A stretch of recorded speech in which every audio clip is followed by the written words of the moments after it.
Hello, young explorers. Today we're going to learn about something you probably love visiting: beaches.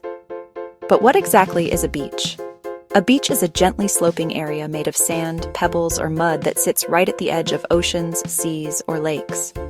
When the coast is sheltered and protected from big waves, beaches are usually made of lovely soft sand. At low tide, you might find seaweed-covered rocks and amazing little rock pools full of sea creatures.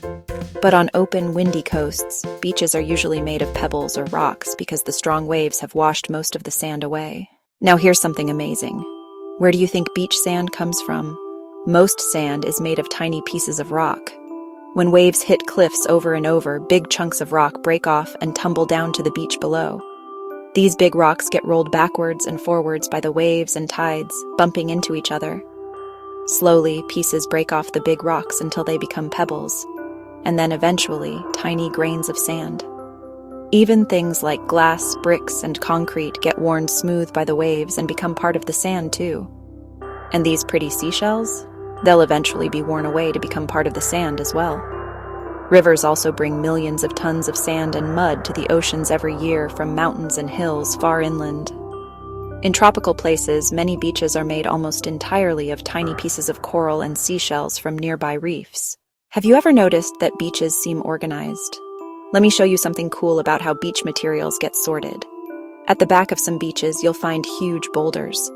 These were thrown there during violent storms.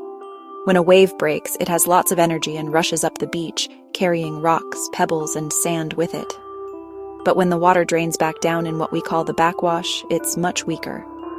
The weak backwash can't carry the big rocks and pebbles far, so they stay higher up the beach. Smaller pebbles get dropped next, and finally, the tiniest sand particles end up down by the water's edge. Here's an amazing fact. Even though a sandy beach might look empty, it could be hiding 2,000 shellfish and other small animals in every square meter. These tiny creatures live right under your feet when you're walking on the beach. Want to see how rocks become sand? Here's a simple experiment you can try. Put some chalk pieces in a jar with water, screw on the lid, and shake it really hard. Look what happens.